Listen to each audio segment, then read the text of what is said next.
Hello, everyone. Thank you very much for joining this webinar. This is an employability skill webinar, and it has been organized by Stammer Foundation in partnership with the Abuja Global Shapers. Stammer Foundation is a foundation that helps people with speech impairment to believe in themselves and to live life to the fullest. Now, I'm also someone who stammers, and personally, it has not always been so easy for me to go for interviews, be it job interviews, visa interviews, etc. And I know that there are other people like me who actually have this challenge. So part of the reasons why I thought that this would be very good for us to do is because we actually have a group where people who stammer or have speech impediments come together to discuss issues that they have, and almost everybody that has come into the group have actually complained about going for job interviews and the issues that they usually have. And so we thought that it would be best for us to have this event. And so we reached out to Abuja Global Shapers, and they were kind enough to partner with us to have this. And Queen will be representing the Abuja Global Shapers through their employability program. That's the EEP project. And so thank you very much for joining us. We are very happy, and we have people that are very knowledgeable about the employability space. We have people who do recruitment here, and people training on how to go for interviews and what to say to your employers or your prospective employers, and also how to even maintain the job while you're still there. And so thank you very much for joining. So we're in the COVID-19 era, and it's very obvious that a lot of people have lost their jobs due to the fact that employers had to cut down their staff. And so with that, this program is also put together to help people who have lost their jobs to also try to get their jobs, get better jobs, hopefully. So we have four speakers in the house. We have Ayo, we have Queen, we have Doyin, and we have Helen. So these people will be talking to us about their experiences, about what they are what they are skilled at and what they've been doing for a while, and would ask questions. So if you have any questions, you can put it up in the chat section, and towards the end we'll have a Q&A session where you can indicate that you want to ask a question, and you can go ahead to ask your question. So going further, we'll be talking about resume, how to put your CVs together, how to have your phone interviews, online interviews, physical interviews, and skills also on the job. So our first speaker for today is Ayo D Adesanya.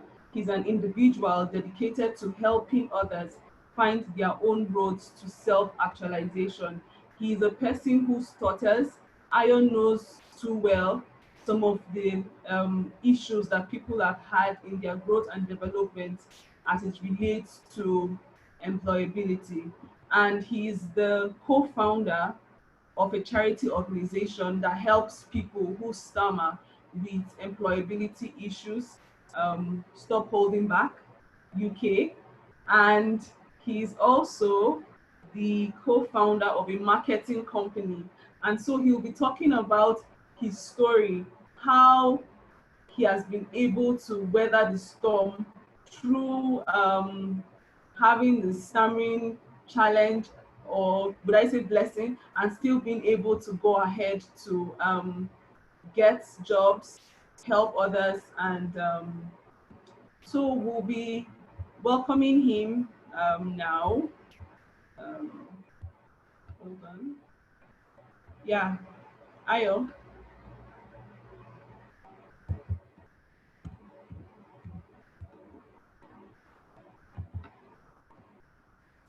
Hey everyone. That's a Hello. great introduction. That was a great introduction. I appreciate that. Thank you. My name is Ayo, and I'm from London. I have a stammer, a speech impediment, and I know exactly how it feels to have a disability hold you back from actually achieving the things you want to achieve. And for a long time, I felt I could never be the person I've always wished I could be. I could never find the partner I want.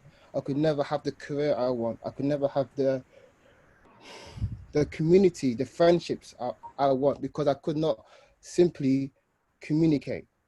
I could not simply say my name. And if you can't say your name, the problems that just puts in front of you is incredible, because you begin to be afraid of meeting people, introducing yourself, talking about yourself, trying to investigate and find new information by meeting people. All of these things, all because you're scared of communicating, all because you're scared of making the first step, which for me was saying my name. And if you're in an interview, the first thing you normally do is what? You introduce yourself, you say your name. And that's what I did not do. Even in this moment right now, I still find it difficult sometimes to say my name. And I have to breathe and really sometimes sound very mechanical, like this. I have to use very controlled speech just to get over the tension, the fear of speaking or simply saying my name. So I understand your pain if you have a stammer and you're watching us right now. Even this for me, speaking on a webinar as a person who has a stammer, it's difficult. Even now, I still feel the tension. I still feel all the butterflies, but I know it's all in my mind. It's just a thought process I've had to overcome, and I overcame that through finding out who I am, finding out that it's okay to have a stammer, that people will still accept you, people will still love you, people will still want to get to know you. It's not the end of the world. And I did that by attacking it, by actually eventually taking responsibility for my life and telling myself, if I want to succeed, despite my stammer, I have to do X, Y, and Z. And I did that. And through persistence and consistency, I've become the person you see before you right now. I'm happier. I'm successful in a lot of ways, not just in finance. I have a beautiful partner, and I am living my best life right now. This is like an office room. It's not my main room, but I'm living my best life right now. And it's possible for you too, 100%, but you have to take the first step. So how did I take the first step? I just started applying for jobs. I did not know what I was doing. I was so scared, but I needed to make money. I needed to take the first step. So I got some support. I spoke to someone in a careers office, and they gave me a plan. They gave me a plan to do my CV, and I just took the responsibility that I have to do it anyway. And my first few interviews was the worst experiences of my life. I could not say a single word. I've had an aggressive stammer from the age of 3, 4, 5 to about 20, 29. That's my age now, I'm 29. So it hasn't changed. but the how I think about it has changed. And then my stammer is reduced completely. And that's the, that's the attitude you need to have, that I have. The first few, you're gonna feel the fear, you're gonna feel the tension in your body. You have to let your body process those feelings until you begin to feel like actually it's okay. It's not gonna affect me. It's just an emotion. They're just feelings. It's not real. I'm not gonna die in this interview if I stammer. And the more you attack the interviews, the more you persevere, the less fear you're gonna have in your interviews. And the one game changer for me when approaching an interview was the fact I began to actually learn about myself, learn about my communication style, and learn about actually I can actually use this stammer as a not no more a disadvantage and advantage, because what I learned through going through this processes is I became a stronger person. I became more resilient. I became a person who never gave up. I became a person who did not take no for an answer. I persevered, and eventually I got a decent job, and I had some amazing experiences in that job, and I progressed in that job because I kept the same mentality. I always spoke. I did not allow my stomach to hold me back, and then I left that job. Now I founded a charity which helps people in my position achieve the same success. And then I now have a business which I help people with the marketing all over the world, which is super fun. And it's all about persistence and never giving up. And I have to thank my stammer for that. At first it's painful. It still is painful in some situations, but I know it's also a gift as well, because it's allowed me to become the person you see today. And that's a bit about me.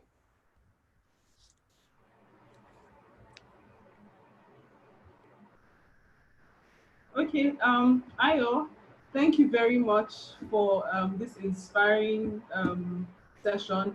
So I'd like to ask like one or two questions. Can you hear me? Yes. Okay, first of all, when you go for an interview and you're sitting before the interviewer, how do you start the conversation after they greet you first? Do you, okay, so what if they say good afternoon or hi or hello, and it's hard for you to even get the first word out? Yeah. Like, do you tell them that you stammer? Definitely before you even tell them, you might actually start stammering. So how do you pass that first stage? Yeah. So for me, I actually decided to learn some techniques actually involved in the program, and that program we've taken the best bits and we teach that in our charity for free. So I actually use a breathing technique, and I always disclose anyway. If I feel a lot of tension in my body, in my system, and I know I'm gonna stutter before I even say the word, I always try and disclose in a very controlled way. Like, first thing I do is I make eye contact and I stay fixed. I don't move away, and I look them straight in the eye. My name is Ayo Adesanya, and I have a stutter. And once you do that, what happens is you release the tension, the fear, because you already disclosed. You told them, you show them at your worst where you're speaking like that, and then the conversation becomes easier. But if you try and be fluent and pretend to be someone you're not, someone who does not stammer, you're gonna stammer out of control, and you will probably not have a great interview. Okay, okay. So what has been the reaction of the employers so far?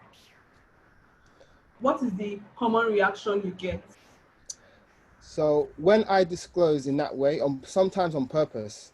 So sometimes I don't feel no tension, but I speak like this on purpose, just to let them know that I do have a stammer and it might come up. And if and when I do stammer, they're not surprised.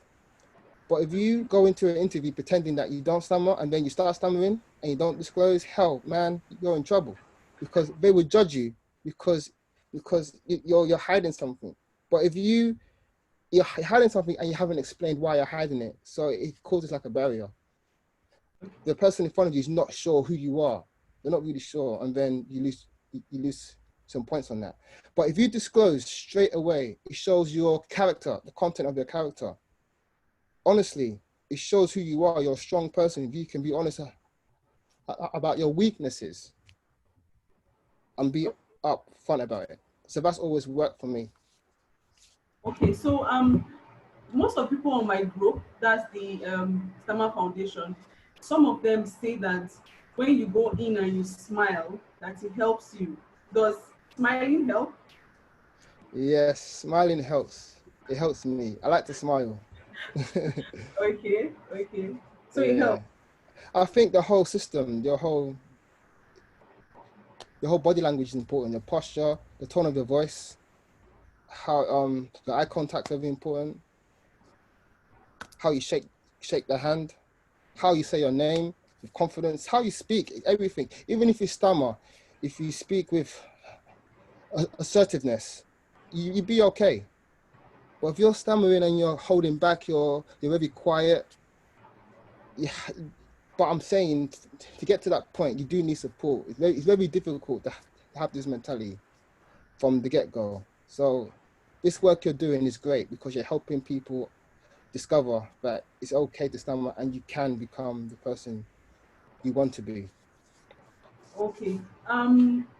Do you put it in your CV? Because there are some employment positions that I see, and they put whether you are fluent in your speech.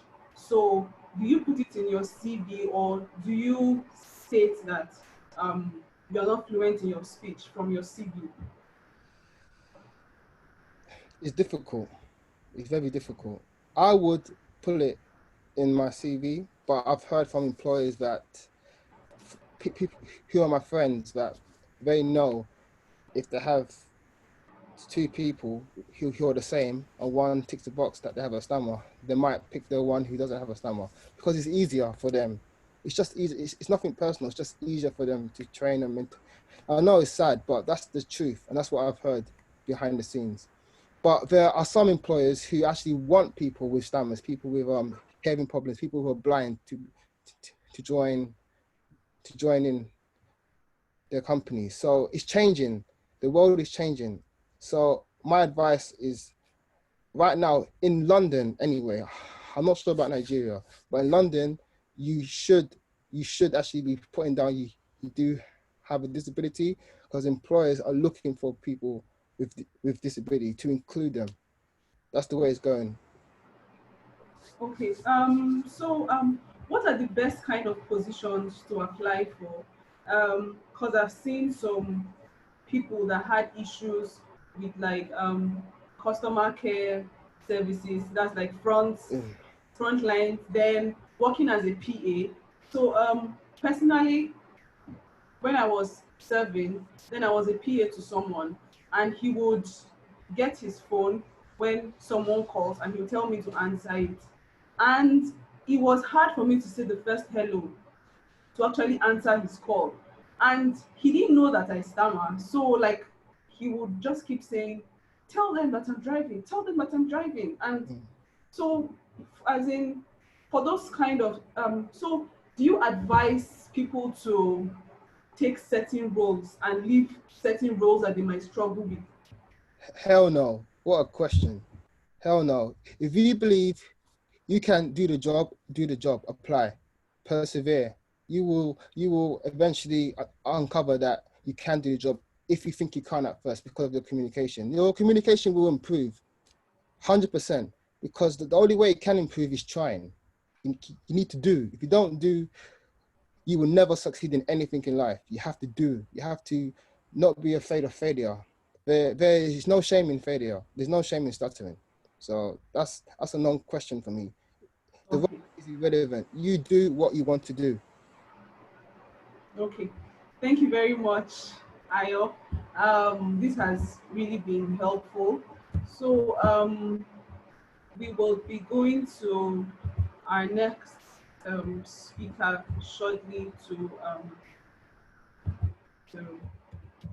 yeah. So our next speaker is going to be Queen, and Queen is an Abuja Global Shaper. So I'll just read out her profile. It's actually very long and very, packed with a lot of things. So Queen, sorry, I will not pronounce your last name because if I pronounce it here, I would like stammer a lot. So Queen is an international development professional at Adam Smith International, overseeing inclusive economic growth programs in Nigeria across investment, promotions, business environment reforms, and sustainable cities. She was an economist at PwC and the Project Finance Analyst at the Nigerian Export Import Bank. Through her work, Queen is supporting the promotion of development-oriented policies that boost innovation and encourage the formalization and growth of micro, small, and medium-sized enterprises. She was a consultant at UNESCO, where she was assessed the role of emerging economies in financing equitable and quality education to ensure effective learning outcomes in Africa. Queen has her MPA in Public and Economic Policy from London School of Economics and a certification in impact investment from University of Oxford. She's an Acumen West African Fellow and a World Economic Forum Global Shaper. My God, it was so hard for me to read that. So that's one of the things that people who stammer face. It's not so easy for us to read. So I'm intelligent actually. I'm a lawyer, but it's not so easy for me to read. And that's just what happens when you actually stammer. So I'll be introducing Queen to the discussion. Hello, Queen. Hi, Juliana. Thank you so much for that introduction. Hi, everyone who's joined online from wherever you are. Thank you so much for joining us this afternoon. I think I should just start by giving a brief overview of the Abuja Global Shapers and the wider Global Shapers community. So the Global Shapers community is an initiative of the World Economic Forum, and it's really aimed at creating networks for young people with exceptional potential to reform and also provide social impact in their communities around the world. There are over 400 hubs around the world. In Nigeria specifically, I think we have about 5 hubs spread around the country, in Abuja, in Kano, Calabar, in Port Harcourt, and also in Lagos. In the Abuja hub, we have about over 50 young professionals who are really exceptional. Juliana is one of them, by the way, in their achievements and also in their drive. And I think what really pulls us together is a collective to contribute to not only Abuja's development, but also Nigeria's development through community-based projects, cutting across education, employment, and climate change, and also driving policy dialogue for relevant issues in the community. I'm speaking to our employability and entrepreneurship program more closely. It's really designed to bridge the skills gap for young job seekers and also entrepreneurs as well. Through the employability component, we've trained over 100 youths in transferable skills, such as digital literacy, job application preparations, effective communication and negotiation. What usually happens is that after they've been mentored through the program, we hold a career fair. Unfortunately, this has not happened this year because of the whole COVID situation. But usually we invite them as preferred candidates, and companies that come as prospective employers include SMEs and also blue chip companies that are looking to hire entry-level workers. So that's really a brief about what we do.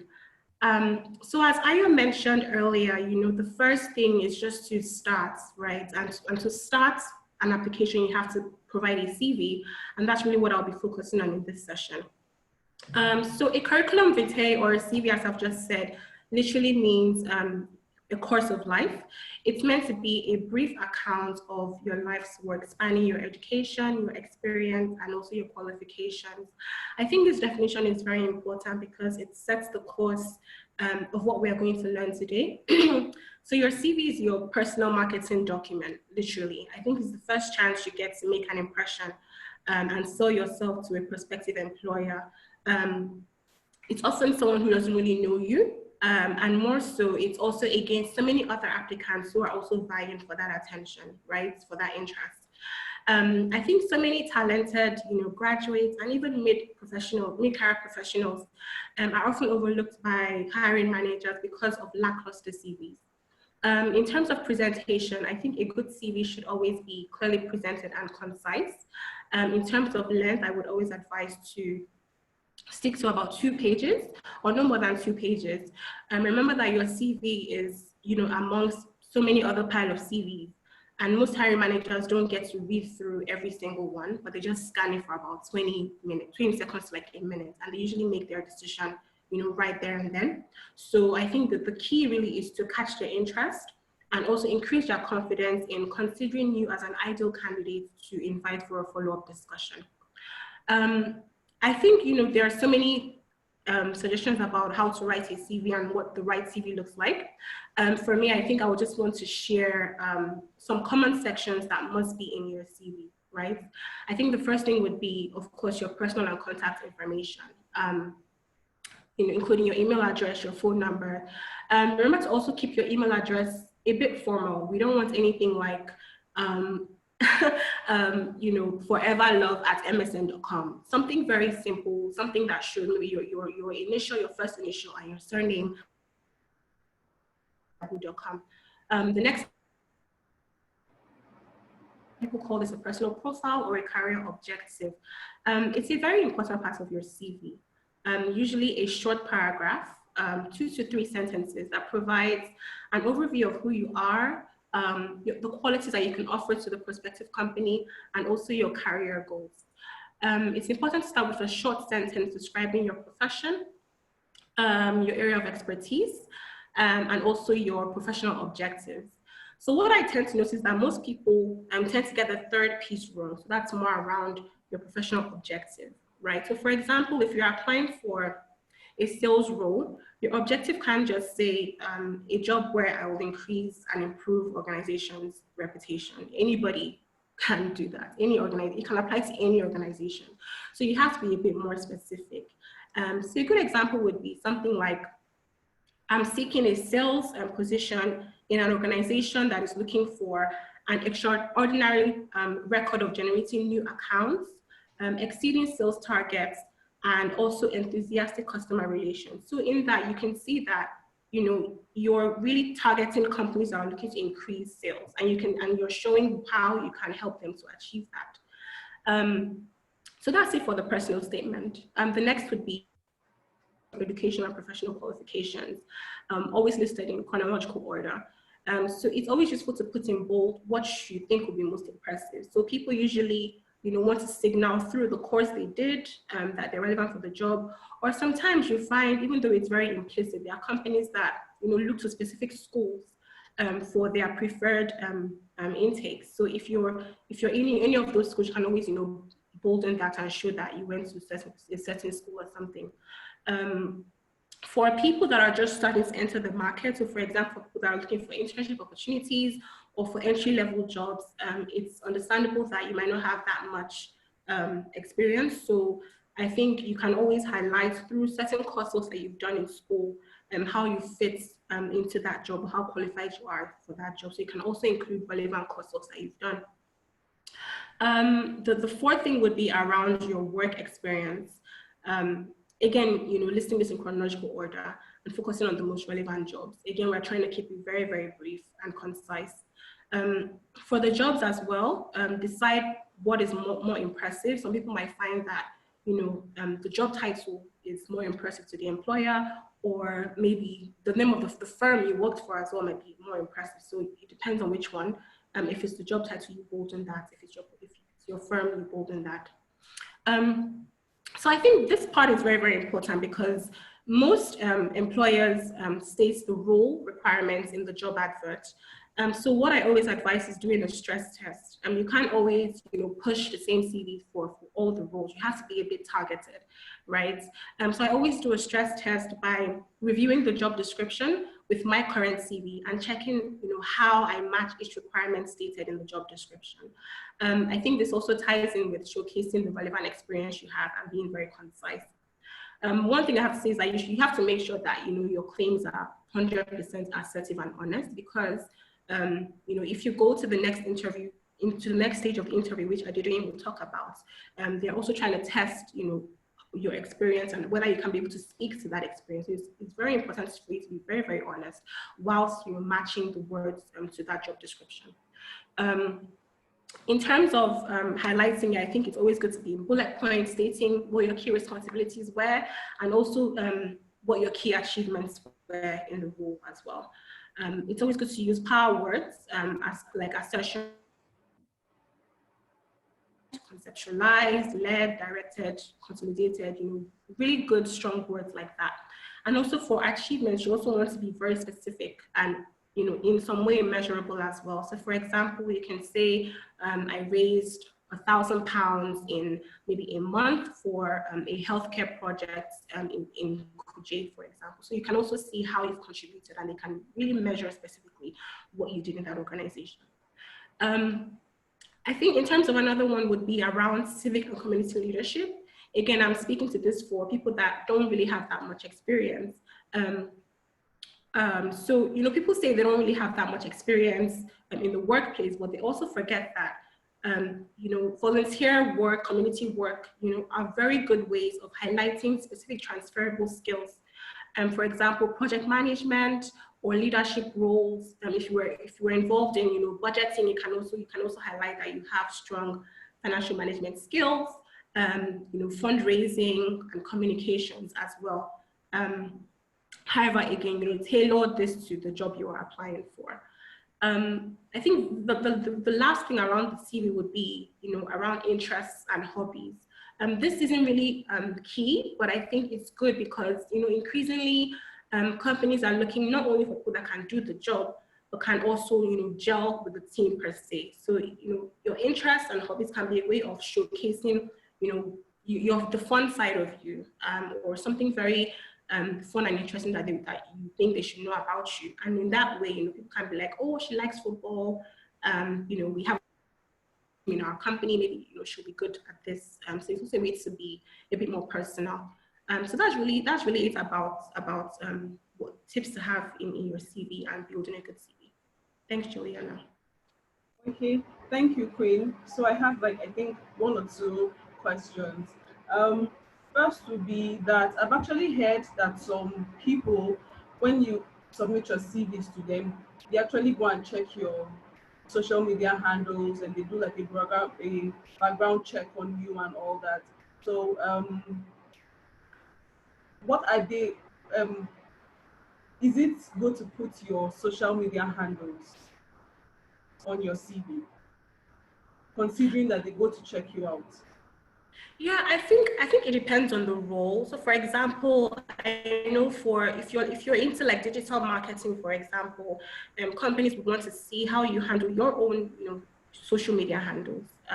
Also, you'd find that in companies that you fill electronically, they also ask for your LinkedIn or like your Facebook, just to also see how you are. I think sometimes because again your CV has to be very brief, they look to those other like your LinkedIn to see if you have additional information. Not every company does this, but I think it's always useful to provide at least your LinkedIn, and also based on that, and make sure that your LinkedIn is always up to date. It's a good place for you to put out some of your relevant projects that you've done. If you have like a brief about the project you've worked on, you can always upload it there under your experience. So it's very useful. Okay, thank you. Then for experience, there are some other jobs that you see that when you want to apply for, maybe they're asking for 10 years or 15 years, and you're actually good at those things, but you know that you're not up to the required experience they're asking for. So what are you supposed to do in that situation? Do you just talk about do you just send your CV like that? No. So I think in terms of, again, that's why it's good to target where you're going to apply for. Of course, people always ask for, like, HR companies will ask for like 10 years, but they don't really mind if someone has 8 years, 8 years of really strong experience, or even 7 years of really strong experience. So that's why it's very important for you to then pick and be honest with yourself. You know, look at what they're asking for in terms of the job description, and also make sure that you highlight that very well in your CV. Another chance as well to really speak about what more you can do, and even though you fall short in some areas, is a cover letter. So in your cover letter, you know, you can just maybe stress the key things you can bring, being honest about, you know, you don't have that much experience, but with like maybe 7 years experience is what I've learned, is what I can contribute to your company, this is the value I can bring. And I feel that, you know, HR professionals also, you know, are okay with that, even though you don't have as much experience. And as far as your experience is rich and you can also prove the value you can add, I think that should be fine. Okay. Then finally, I would like to also ask about references. So for reference, can you put a family member? Can you put a family member, or can you put, yeah, or a friend, or what is the best kind of reference to put on your CV? I would never advise to put a family member. I think, you know, it just shows that, I mean, it comes out a bit weird, because as an employer, you're thinking, okay, so that nobody else to this person. You also want to show people that can speak for you. I don't see any problem with putting a friend. So for example, if a friend is maybe a friend from a past firm that you've worked for that can speak to you, preferably the friend has to be probably at a level higher than you. So for example, if I'm a manager, and maybe someone else that is an associate, that is my friend, comes to ask me for a reference, that doesn't stop me from providing that, because, you know, first of all, I mean, I was a colleague before I was her friend, so I don't see any issue with that.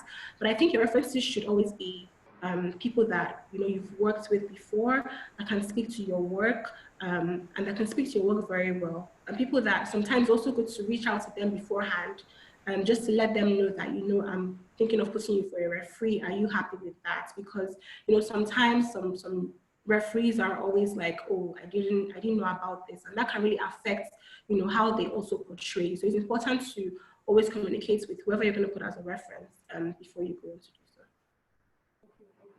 Thank you very much, Queen. Thank you for this session. So if you have questions, try to be putting them in the chat section. And at the end of the marathon session, when all the speakers have given their presentations, we'll have a Q&A session where you can ask speaking directly to us. But if you have any questions, you can put them up in the chat section. Plus, if you want to tweet about this, you can also do that using the hashtag #ILearnNow. So thank you very much, Queen. So we'll be moving on to our next speaker, Adedoyin, and I'll be reading her resume or her profile. So Adedoyin Tejuoso is the head of business development and corporate relations at PEM Nigeria. She's a seasoned business professional with several years of experience in both the private and public sector, respectively. Her experiences include key relationship management, business integration and growth, and sales force management. She's an expert business and logistic planner and core competency in coordinating and implementing mission critical solutions and operations in local and international developments. Thank you very much. You're welcome, Doyin. Hello, everybody. Hello. Right. So, hello, everybody. Welcome to this webinar. Thank you, Quinn. Quinn, actually, you took the first 2 points I wanted to start with. And, you know, it's what I'm talking about. I'm talking about what you do before your interview, during your interview, and after your interview. So like Quinn said, you have to understand what the role is about. Carefully examine what you're applying, what the job role is about. Understand, can you fit in the job description, the role? Are you capable of doing what he said they're looking for? Some of us just see job vacancy and we just apply, and we get there and start asking questions. Oh, sorry, is this? Oh, you don't want to look. I can see you laughing and nodding. It looks like you've fallen a victim before. Yeah, I can see you. So we need to understand the job description properly before we go ahead to, interview for the particular job. Another thing you have to consider is your qualification. Are you qualified for this job? Do you have all it takes to apply for this job? Do you have the skills required? Do you have everything required? Like I said in first point too, people just see vacancy and they just apply. Perform your search on the company. What do they do? What they're about? What are the services? Everything about them. Not necessarily detail, like, go into, deep research about them, but the basic knowledge. So if you're asked tell us about the company, and you're like, we just said, I'm just here for the job interview. You cannot say anything about the company. It shows you're not prepared. It shows you're not even, I would not want to employ such person. You don't even know what you're applying for. So you should have like a background check on the company. Do you actually want to work with such company? Not necessarily if they want to work with you, but do you personally want to work with such person, such company? And all, do your research. Be sure that you have everything they're looking for. And when you do that, it gives you this basic content for your question, for your answers when you're answering questions from your interviewer, because you have a basic knowledge about the company, as to just answering generally if you did not prepare yourself before the interview. Everybody knows before an interview you do your basic check on the company. Things you look out for is how when was it established, what are their vision, mission, what are they into, what exactly are they selling not necessarily what they sell products, but what services are they into. Just know the basic things about the company, as to just going in blindly. Then research the culture. What are they about? Is this something that aligns with your person? Does it align with what you stand for? Does it align with what you can manage or you can go with? You don't want to go into a company and you look like you be like what am I doing here? I'm not supposed to be in this community or this company, but you did not do your research or due diligence before you apply for this company or this role. Those are the things you need to look out for before you apply for whatever job role you want to apply for. Another thing again that people tend to overlook is you don't do your check. Where is the company? How far is it away from where you live? People just know, okay, the company is somewhere. I personally would advise, if you're going to a company for an interview, physically go there to know the what routes you're going to go the day of the interview. Sometimes you have in your head, oh, this is where I'm going to go. And by the time you go there on that day, the road is closed or there's traffic. I don't want to go into the company and go, oh, sorry, there was a road closed. I didn't know before it was a road, you don't want to sound, you keep smiling like it sounds like you've experienced this before, but you just have to be prepared. So physically, I think you should go there. I know you should physically go to the address. Be sure you know where you're going to so you don't get any surprises. Another thing again to do again is when you're preparing for an interview, your outfit, how you practice in front of the mirror what possible questions they would give you. And before then, Google questions, they will ask an HR manager or a sales executive. So practice these questions. You can practice on the mirror. You can call friends and family or family members and practice all of them. So this gives you a little bit of confidence. All these butterflies you have in you would not be as much. You always have butterflies, but it won't be as much as though if you had practiced and you're prepared for this interview. And I think again that is very important. A lot of people don't put into consideration is when you're going for an interview, you go blind and not even try to know the people in the company. So when the people are there, you feel very intimidated as though, oh, why am I here? Or this person is, you should be able to do your background check, or not just on the company, but the people that work there as well. So now during the interview, when you're asked questions, people ask me, when they ask you why should we employ you, and they just sink into the chair, like they don't know what to say. Say your strengths. Say things that, you know, sell yourself. Let them understand that if they employ you, it's an asset to them. As to I can, you know, then you start, you know, you're not sure of yourself.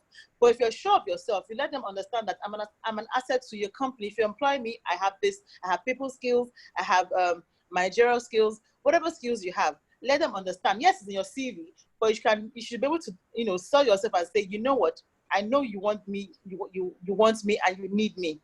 Another thing again that I tell people is, some people, I've had a story of a guy who went to an interview, and immediately he told the interviewer and said, I know you're looking for a 10 years experience, but I only have 5. And I can tell you that with all I have, with all my, you know, what my skills and this and that, I can assure you that I'm way better. And he sold himself, and they're like, okay, go on.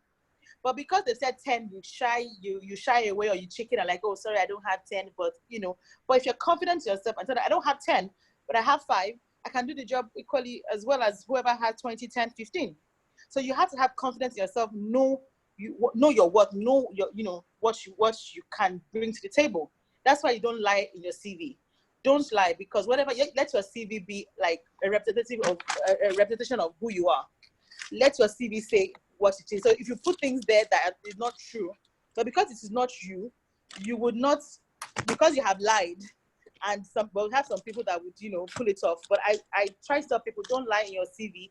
Tell us that it is. So there's no surprises. So if they ask you this, oh, I don't have this, but I can learn on the job.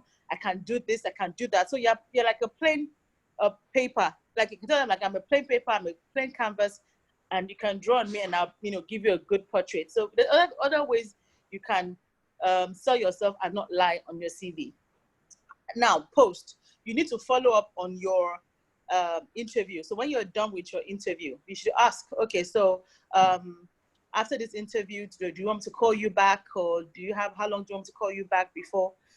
Well, I would say Nigerians don't really know how to do that. Just call, oh, is the job taken? Is the job gone? Is the job? You should ask, okay, sorry, it's gone. Okay, is there any reason why I wasn't taken? So you should ask, so that next time you know what skill you want to go and improve on yourself before the next interview.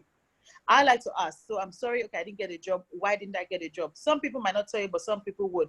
But it's just okay for you to know, so you know what you're, you know, equipping yourself with the next time. Another thing they ask you again is, where do you see yourself in 5 years? That's during the interview. And you just say, in the next 5 years, people don't even think about it. In the next 5 years, where do you see yourself? Do you want to be in the same position, or you want to see yourself in a managerial post, or you want to see yourself as a better person? You should be able to tell yourself, you should be able to have a dream or a plan, a career plan for the next 5 years, and able to explain that, you know, if you employ me in the next 5 years, I won't be where I am.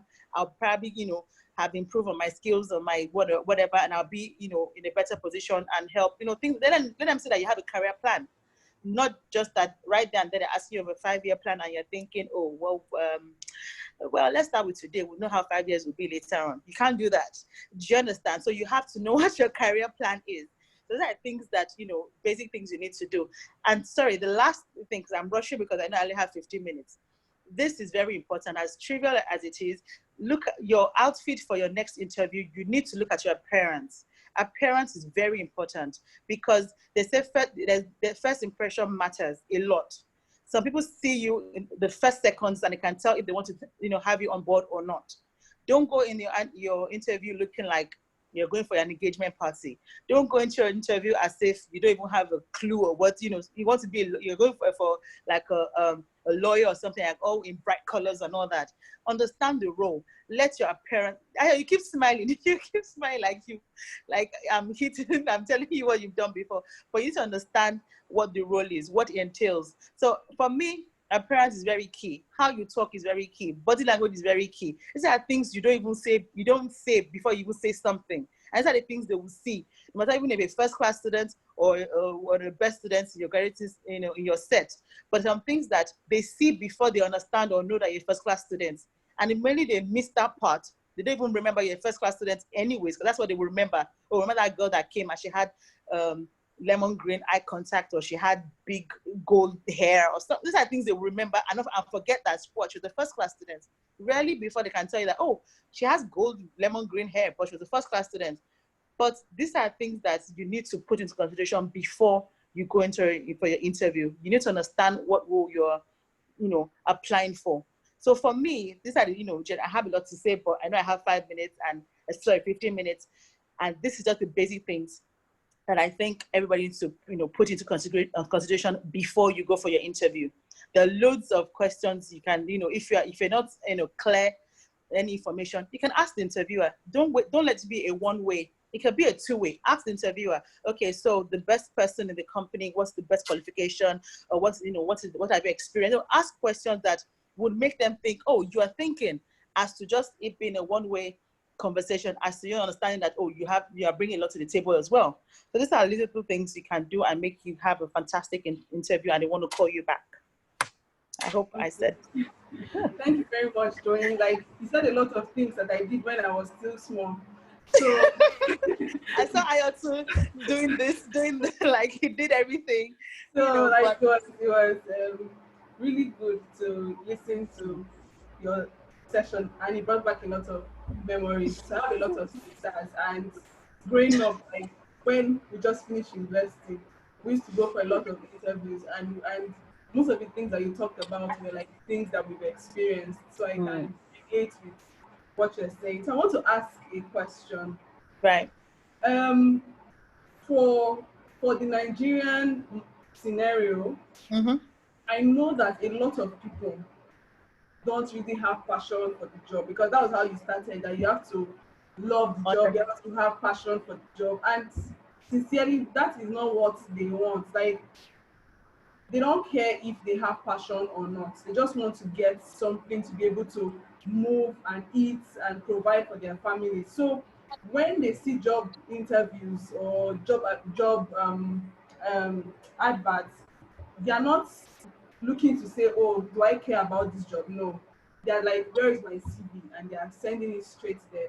So what would you say to people who at this point where they are? Because I've seen people like not still present, like I'm actually a lawyer, and I've seen lawyers that apply to work in a hotel as a receptionist because they've already gotten to the point where they need the money to help their families. So for people that at this point, they are not trying to follow passion or purpose or whatever, they as in just need to provide for themselves and their families, what would you advise them to do? And do you have sites or places that you can say, okay, check this place, try to apply in this place, or work on yourself this way to be able to do this or get this? Okay, so unfortunately, I cannot say, okay, so let me say this. I know a lot of people apply because they just want to earn. But after a while, you get bored and you will not be happy on your job. And guess what? It would reflect in your work and you'll probably be sacked in no time. If you're not happy going to work, it would show at some point. And the job you're hoping to, use to feed your family, you would lose it. So I would encourage anybody applying for any job. First of all, you have to want to do the job, not because of the pay, but you have to be happy doing the job. Because no matter how you would, no matter you might be able to pull it off for a long time, but people need money, yes, but you have to have this job satisfaction. You can't just say because you want the money at the end of the day. It will show your work, and your boss would see it, or your line manager would see it, and you would be sacked.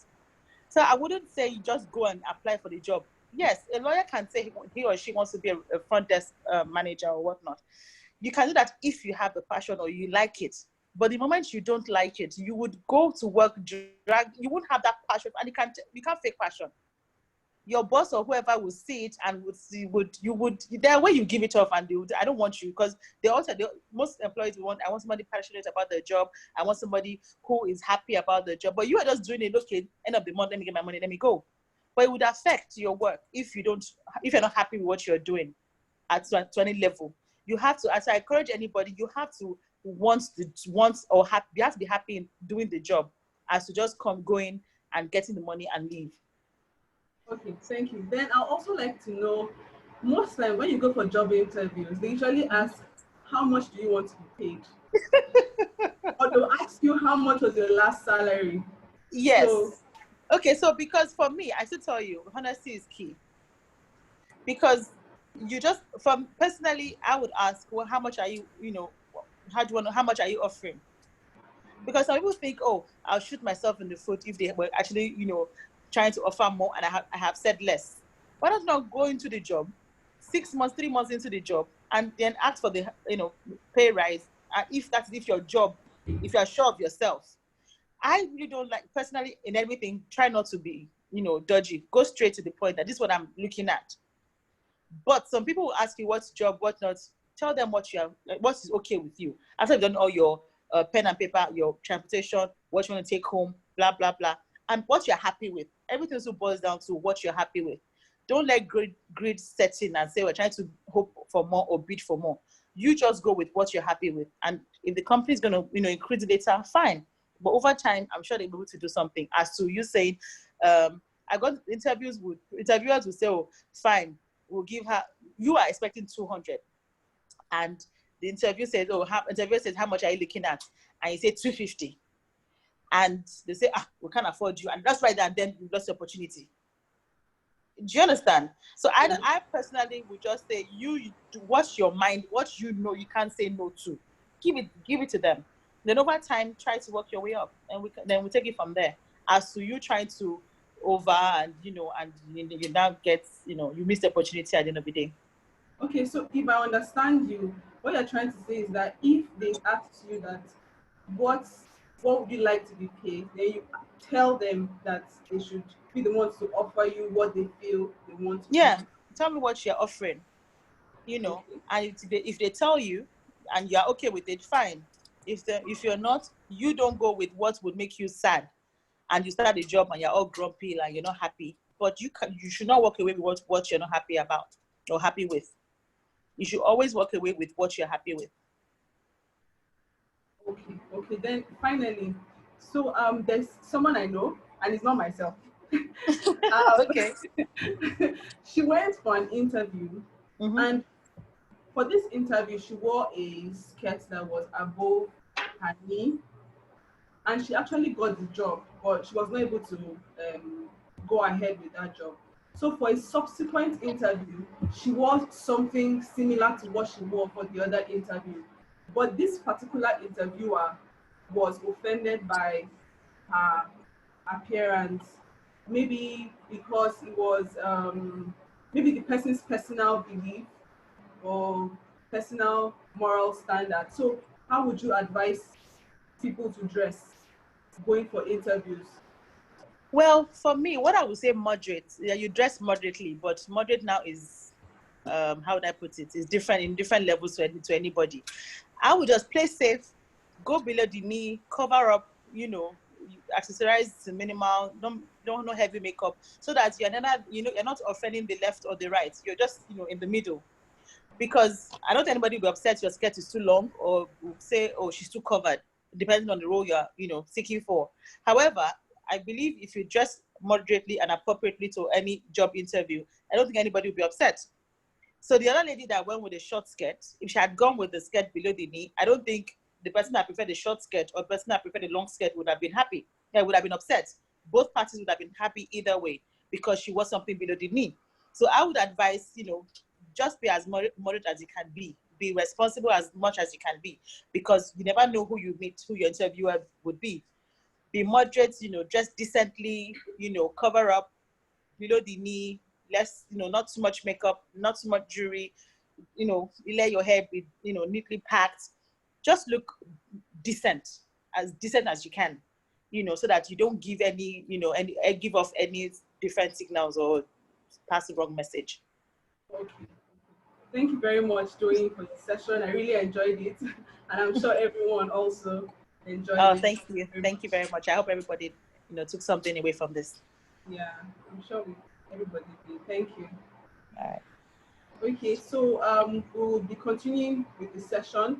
If you have any question, please put it down in the comment section, and we'll also ask questions at the end of the presentations. Also, if you want to tweet about this or if you want to post it on social media, don't forget to use the hashtag #ILENNOW.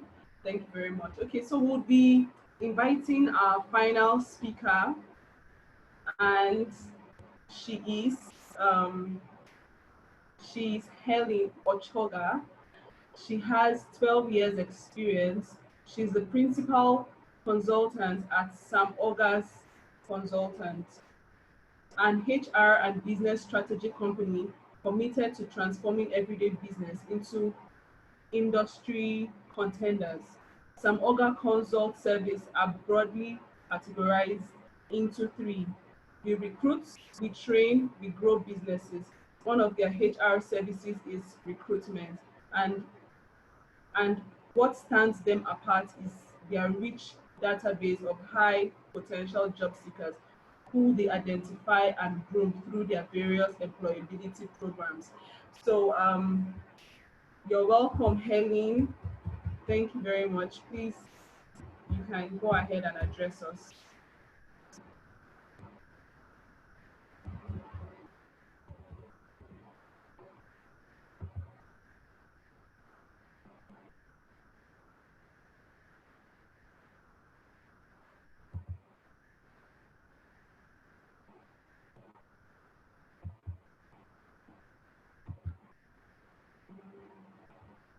Can you hear us?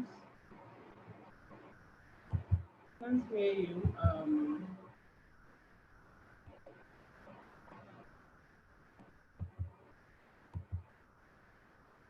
Hello. Okay, I think it's because you're signed on with both. Hold on. Let's see.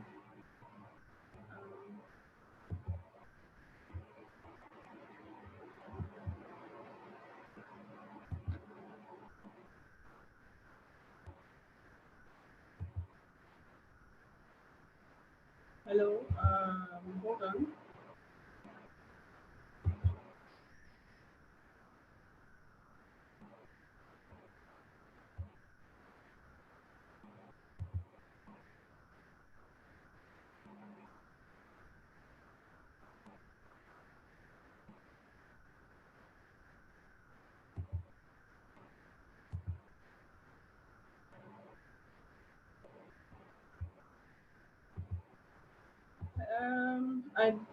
I'm not sure what's going on. I'm actually trying to unmute, but I'm not seeing the option here.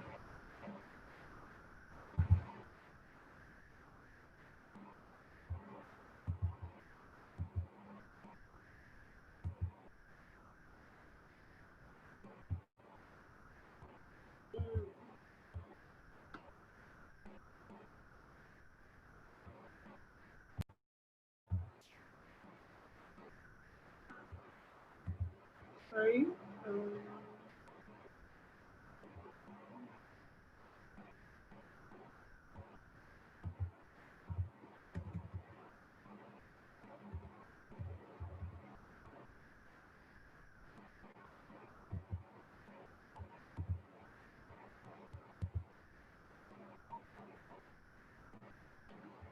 okay, so I'm trying to reach out to Queen to help me see if she can unmute her from where she is.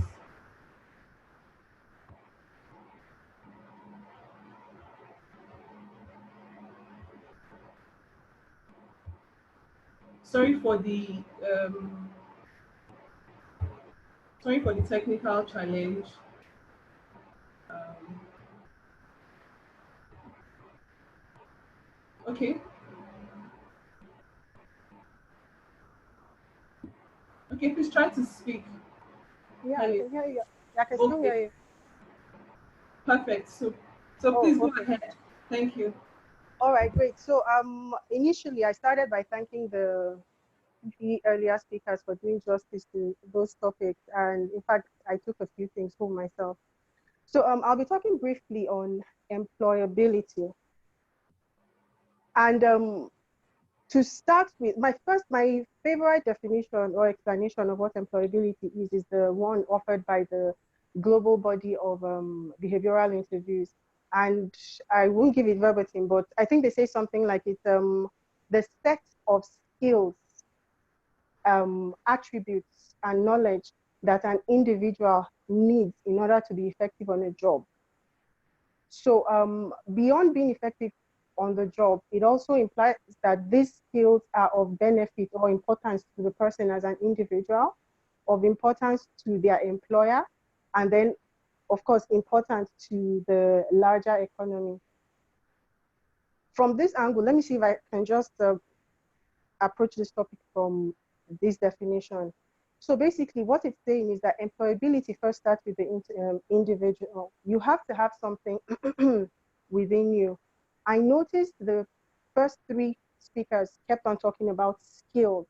Employability is about, first of all, the skills that you possess, the skill that the employer needs that you have.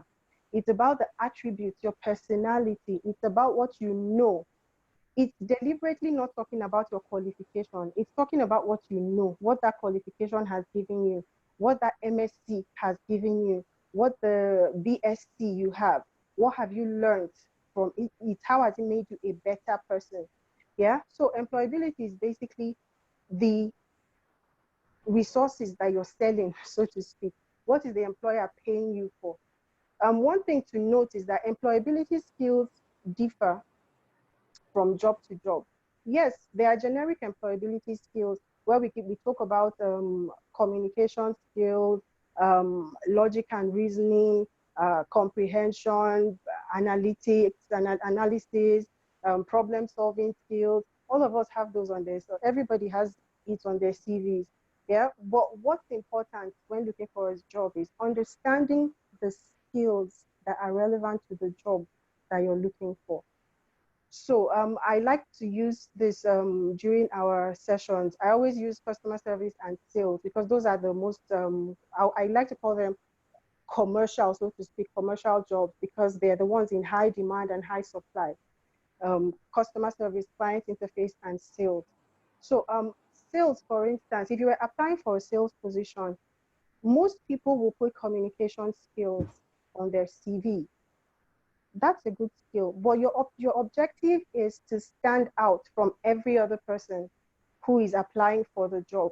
So your advantage will be to show off that you know the right skills that that job requires. Communication in what aspect? There are different aspects to communication as a skill. So now we're talking about sales and marketing. Communication for someone who is in sales will be excellent negotiation skills, excellent presentation, excellent, you're a good conversation starter. You are, that is still talking about communication, but you have gone ahead to convince the employer that you're not just giving them a generic CV, you're not just giving them a copy and paste kind of document. You're telling them that, look, this is the position I'm applying for, and I understand that these are the skills that the job requires. Now, back to the definition that we started with. We said it's a set of skills, meaning you shouldn't go with one without the other. So a set meaning you need the skills, you need the attributes, you need the knowledge. Skills, we've talked about it. What are the job-related skills? What are the soft skills? When you hear soft skills, we're talking about skills that are innate, skills that you either learn or you're born with. Skills that you're born with. Then your hard skills are those technical skills, your computer skills, if you're an IT person, your software development skills, your troubleshooting, if you're an engineer, those things you do with your hands. Okay, you've identified those skills. What are the attributes of such a person for that job? If you are an auditor, for instance, an auditor, they're the people who are considered as the FBI or the police of organizations. They're the ones that ensure that everything is done right. One of the employability skills for an auditor is not to say, I'm a friendly person, I have excellent interpersonal skills. Nobody wants you to even be nice or have interpersonal skills, or at least have it on your CV. What they need is they want someone who maybe has high work ethic, you are excellent in numerical analysis, numerical skills, you have a good eye for detail or an attention to detail. You're picking at specific skills that are related to the job that you're applying for. Now, about the knowledge, you want to also show that beyond having the degree, the qualification, the certification, that you can apply that knowledge, even theoretically, to the workplace. For instance, you studied, let me use another vague example. You studied mass communication and you're applying for an organization. You're maybe as an admin person or social media, you know, whatever it is you're applying for. They want to know that you have your knowledge can be applied. You can tailor it. No one wants to hire someone who is caked, so to speak, like you're locked up, you're already formed. You know the way concrete forms after it's been mixed. Yes, employers want to hire people who are malleable, people who are still flexible, people who can adjust as the job evolves. Okay. After doing this for the number of years that we've done this, okay, fine. Example, while I was in mainstream HR, the truth is this passion was born from a problem that I identified. You will be having interviews and you see someone who's supposed to be perfect for, maybe we put out like 3 or 4 positions, and the person didn't have so much confidence in himself. He applied for a lower position, whereas he's better fit for that job. What I say in such situations is employability starts from you knowing yourself, self-awareness, self-confidence, knowing what it is you can do, or having enough confidence in yourself to know that this is what you can do. Okay, so and again, I don't mean it as I'm not saying anybody should go and start wishing for what putting out their wishes there. Again, it's about self-awareness. Knowing your weaknesses as well helps. Okay, so you don't want to shortchange yourself and miss out. Same way you don't want to, well, I know, aim too high and then crash, all right? But the idea is know what it is that you can do, know the skills that it is that you possess, know the skills that the job requires in order for you to deliver successfully on the job. Let me see if I can recap here. 3 dimensions to this, to employability: your skills, attributes, and knowledge. One other aspect about knowledge is how is the job applied to the organization you're going to work for. If you've been an admin officer for a hospital, chances are the records that you were keeping in the hospital was patient records. You were keeping inventory or keeping stock of medication in the store or the pharmacy. You were keeping store of you know, those kind of things, because it relates to a hospital. If you're applying to a hotel now, for instance, your ability to tailor your knowledge or your experience gained from the previous experience, your ability to tailor it to the job you're applying for now is what will give you an upper hand or give you the added advantage. Now you're not going to be dealing with patients. You're going to be dealing with patrons. You're going to be dealing with guests. You're going to be dealing with well, people who just came to relax, maybe just to rent your hall for an event or want to take rooms for some wedding or some event, you know. So your ability to transfer the knowledge and experience that you've gained from previous experiences or previous life lessons are also key. We also identified that 3 people should benefit from your skills. At this point, again, I want us to try and dissociate ourselves from being grounded to our qualifications. So because we recruit, we get a lot of requests. Oh, Samoga, I'm looking for a job. I studied accounting. Oh, Samoga, I'm looking, you'll see a lengthy message or sometimes short, but everything is anchored on qualification. That's why I was very excited when this webinar topic came up. Employability is what the employers are looking for. What are the skills that you are putting forward? Oh, I studied accounting. I'm learning to use Sage. I know how to use Excel. I managed petty cash in the bookshop I worked before. I have, you know, that is what you should be putting forward when you're looking for a job or when you're applying for a position. You want to tailor your skills, or you want to be able to respond to the job with the skills that are relevant. The employability skills of a nurse will totally differ from the employability skills of a female engineer or a male engineer. The employability skills of an accountant will differ from the employability skills of an HR. So you want to, beyond being giving them the generic, the common statements that everybody puts on their CV. Oh, excellent interpersonal skills. I can work well under pressure, little or no supervision. Trust me, we review CV, so I see a lot of, everybody is writing it. If your job does not require you to work under pressure, there's no point selling yourself as someone who likes to work under pressure. Besides, I don't think that's a good outlook to put out, that you're ready to work under pressure. It might reek of desperation, or the fact that the person probably doesn't plan well to the extent that he or she has to work under pressure at the last minute. You don't want to give room for assumptions, okay? And while you are doing this, there's a role for the HR to play, all right? So, well, since we're not talking to HR, the HR community today, so maybe we'll just stick to what's relevant to our audience. So now back to employability. One of the qualities, again, of being employable is knowing what obtains in the industry or the organization that you are going to, well, you're hoping to work with. I think I saw a question about salary negotiation when the last speaker was talking. So you might not have an exact idea of what the organization pays, but sometimes it helps to do a little bit of research. So being able to benchmark helps you. Being able to, what you're trying to do in doing this research is you're trying to eliminate, hopefully, people who have not done their own homework. You're trying to make yourself the most attractive candidate now for the job. You're trying to put your best foot forward. You know, you're trying to make sure that they keep remembering you.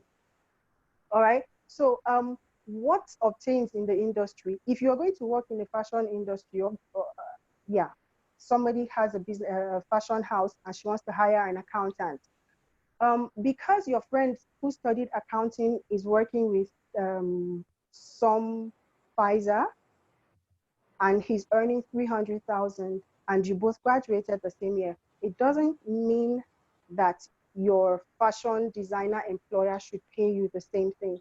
So sometimes employability is also about being current, being on point with what is current. What are the trends? Now everybody is talking COVID, working from home, task managers. Everyone is talking about Google Documents, Google Drive, Zoom meetings. You know, what is current? You have to put your nose to the ground, because, okay, there are different factors that affect compensable factors that affect the job. When I say compensable, I'm saying the things that people pay for, what employers pay for. Number one is your skill. Second is your knowledge. Third is where certificate, license, and all those other things come. Number one is skill. So these first two things are the ones that I feel you should invest in. Push forward. What are the most current skills now? Right now, if your CV, I'm sorry to put this way, but if your CV doesn't have things like ability to work independently, trust me, this is the time to put it on your CV. Because if organizations are working remotely, they need people who can work without supervision. And again, it's not just in putting it on your CV, it has to be demonstrated on your CV that you were able to work without supervision. What do I mean? If you were an admin person, you probably supervised the office staff who were responsible for cleaning the office premises. Did you wait for someone to tell them to clean? No. Demonstrate it in your CV. Oh, I effectively supervised the support staff and made sure that routine cleaning was took place. I independently managed the inventory of the organization. You are proving it to them in your CV that, look, I have worked independent of a line manager. I have earned the right to work remote. I've earned the right to work remotely. You also want to show them that you have used certain tools, apps. There are a lot of task managers. Well, there've been a lot, but I know a lot more have opened up since COVID now. So you want to put it out there that you have handled tasks virtually where you've submitted reports. In saying this, you're telling them that you're IT savvy. You're telling them that you even know the right tools to use. You're telling them, oh, I've used Excel spreadsheet to manage a database of our clients where I keep our clients' contact details and their phone numbers so that whenever we need it, we can pull it. You know, you are showing that you fit the current trend. So employability, coincidentally, is also subjective. It depends on the trends. It depends on the industry. It depends on the job. How employable are you for an accounting role? How employable are you for a post-COVID job that's opening now? Do you know how to manage social media? Because everything is on social media these days. Do you know how to manage reports? Have you supervised remote teams before? How do you ensure that your team members do what they're supposed to do when they're supposed to do what they're supposed to do? So basically, it all boils down to you putting yourself in the position of the employer and then asking yourself, oh, if I were the employer and I sent this CV in, will I be impressed enough to say, oh, I need to meet this guy for this job? And at this point, let me just throw this out there. Employability skills should not be limited to just the job you're applying for. A lot of times, the added skills that we have is what stands us apart. There's this very weird example I keep giving during our sessions about a lady who got the job just because she knew how to carve her brows. In fact, that one was still an interesting topic. So basically, the employers were just impressed. They couldn't make a decision between two candidates, and bottom line, they now said, okay, how the woman on the panel now asked, oh, I love your brows. How did you do it? She was like, oh, I learned. Who taught you? No, YouTube. Oh, you learned it by yourself. I hear it's tough. Okay, fine. That's the reason I'm giving it to you. You're self-taught. I hear this thing is difficult, but you were able to learn on your own. It wasn't on her CV, but this was an added advantage that this lady used to get the job. Silly as it may sound, all right? What are the skills? What are those things that you have that make you unique? It is a set. It is you in entirety. Don't leave one out. If you love music, you're artistic, it says something about you. If you love to write poems, it says something about you. But then what are the skills that you possess that are relevant to the job that you're applying to? On a closing note now, if you're applying for an HR position, what are the skills that are relevant to an HR position? It's not about being nice. It's not about liking people. HR is about connecting the employees with the organization's objectives. How well are you at seeing the end from today? How good are you rather at plotting strategies that will help employees meet the organization's objectives? If you're an accountant, what skills do you have that will help the organization cut down costs, avoid certain risks, make sure that their financial records are tidy and they avoid any penalties for defaulting? Those are the things you should put. Those are the things you should put forward. I don't know how many more minutes I have. Juliana, do I have 2 more minutes? Okay, time's up. All right, so just to close off or to round up again, we've agreed that employability skills are basically the skills that we possess, the attributes that we possess, the knowledge that we possess that make us effective on the job. Relevant computer skills, communication skills, problem solving as it relates to the job, people management skills, and then of course the trends, knowing the trends, the current situation in the industry or the organization that we're going to work with. So on that note, I'd say thank you for being a very wonderful silent audience. I hope this has been relevant to everyone. Thank you very much. Thank you very much, Helen. So when you were talking, I was just getting some questions in my mind that I was thinking of asking, but somehow we were able to cover a lot of them, because I know that people used to put, like, when you're applying for jobs, whether you're a good team player, whether you can work with teams, and most times what we put in our CVs is, yeah, I'm a good team player, I'm a good yeah, good. So I work well with teams and the rest. But now with the COVID, you just explained that people are looking for people who can work on their own, who can supervise themselves, or can actually work without so much supervision. So you've actually answered that question. So does it mean that we should not really put that team work again in the CV?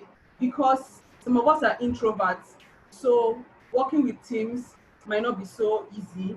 But what will you say to people's personality types and working with teams, working on your own as an introvert? So with this COVID, it's easy for people who are natural introverts to work on their own because they're actually good at it. But for people who are not introverts, they're actually having like a hard time working on their own. So my question is, should it be put in the CV? That's for people who are trying to apply for jobs now in this COVID era. This working with teams and high supervision, should it be totally removed? Okay, I won't say something should be removed or it should be put. What I'd say is prioritize the skills. If it is still among your top 4 or 5, then it should still be there.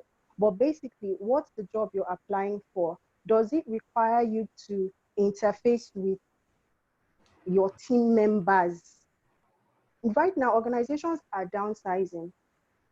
So most times you might be a pioneer staff taking over 3 jobs that have been collapsed now. So those 3 people that you would have typically interfaced with are probably not there anymore. Now, what you should be doing is telling yourself for that position, telling them how you can multitask. If it is not a priority anymore to interact, it shouldn't even be on the list. But right now, what you should focus on is fitting into the square hole, proving to them that you're a square peg for that square hole that they've identified. I don't know if that addressed your question though. Yes, it does. Then there are a lot of free training classes now, courses and the rest. What are the skills of the future? Because most of them say skills of the future, like a lot of jobs will be downsized and that robots will take over, AI and the rest. So what are the skills that people need for the future now? So right now, it is not, the skills market has evolved over the past, maybe let's say 10 years. Every couple of years, maybe 2, 3 years, you hear a new skill, you hear a new job description. Right now, I'd say the most valuable thing that anybody should have is the ability to adapt to new roles. So it means you should be a fast learner. And by fast learner, I'm not saying you should wait for people to teach you. So it's left for you to know what is new, what is trending, what's the latest now, and then pick it up. All right. So a lot of people took a lot of free trainings during the lockdown. A lot of people learned or started learning how to code because they knew that organizations will need to create apps for their businesses since businesses will start working remotely. Those are the kind of people that employers are looking out for now. So you're thinking ahead, problem solving skills. You're able to forecast and just project and say, okay, this is what's going to happen, and then fit yourself in. Don't be too rigid, basically. Okay. Thank you very much, Helen. Thank you All so right, much. thank you. We really enjoyed your Uh, session. Yeah. So thank you for everyone who has listened. People dropped in their questions during the session, so I will just read out 2 of the questions that were directed to Queen, and then the last question also. So once we answer that, we'll just round up the webinar because it's already 4:33. So someone asked this. This question is for Queen. Someone asked if you should put in your referee in your CV, or if you should tell them that the referees will be made available upon request. So that's something I usually see in CVs. And then someone asked, when writing your cover letter, should you try to look for the name of the manager, or should you just put dear manager, dear manager? Yeah, so that question is for Queen. Um, Okay, thanks, Juliana. I think for the question relating to references, it could go either way. I don't think there's a right or wrong way. So people usually put references available upon request, and then you can also put the actual details of your references as well. Sometimes you find that, most of the time the references are usually sought when you've passed the interview stage and you're looking to hire you as a person. So putting references available upon request at your CV at the beginning is okay. In relation to the cover letter, yes. So most times you can put their hiring manager or to the recruitment team. I also noticed that someone asked a question around can you look out for the hiring manager on LinkedIn, or can you apply if there's no vacancy? I think that's also very useful. So for example, in the role that I'm working on now, it wasn't like there was any vacancy. So I basically, because again, it's about researching the industry that you want to be in, right? And having that plan. So I basically like researched the organizations, and I reached out to a few people that I knew were there. And then when an actual opening came in, they contacted me. So there are different ways. It's not, you don't always have to only apply when there's a specific role. And there are so many organizations that have what they call prospective applications or general applications. So you can always submit your CV there. And it's also good to reach out to people on LinkedIn. It also depends on how you approach them as well. You have to be very you have to tailor your responses, saying that these are the skills that you bring, this is what you're interested in doing, and you're keen to discuss with them just to understand a bit about the organization and what the prospects for possible roles are. Okay, thank you very much, Queen. So you've already answered the third question. I guess you read it already. Thank you. So we'll just ask our speakers to just give like a summary of everything in 30 seconds to 1 minute. So we'll start with Ayo. Just a summary of what I'm talking about, or the whole. Just give a recap and just give like a final words. Yeah. So awesome. My final words is I've actually learned a lot myself about employability, and actually as a person who now employs people in a certain way, I've actually learned some things, more things to look for when employing, because I've made some mistakes and hired the wrong people, and it's costing me a lot of money. So this was a really, really good webinar for me as a person. So thank you guys. Thank you very much, Ayo. So we'll go straight to Helen. Okay, to me now. All right. Thanks for putting this together. And in closing, I'd say employability skills should be the anchor of what we're putting forward. Your CV should sell more of your skill when you're applying. Your interview should be selling more about specific skills. Like the last speaker said something. Don't give generic responses. Be specific about what you did or what you can do. Oh, I can bring so and so volume of sale. I have so and so network of potential customers. And yeah, just emphasize on your skills, basically. Thank you very much. So finally, we're going to ask Doyin to join us and say something. All right. So for me, everybody had fantastic, tips. And summary for me is develop on your both soft skills and your technical skills, and always be prepared, no matter where you're before, during, and after your interview. Know your onions, know what you're worth, know what you're looking for, and be confident, be prepared, and everything would go well. So that's my motto: be prepared, every time.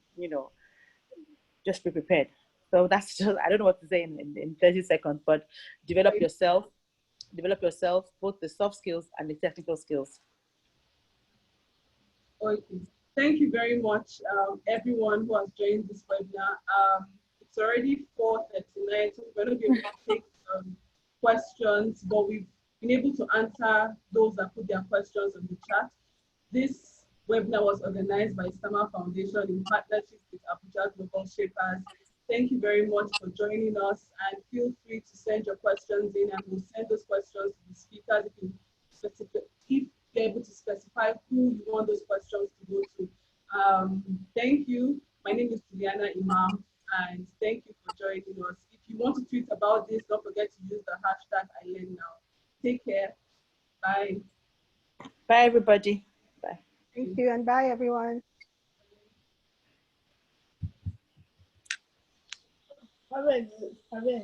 Hmm?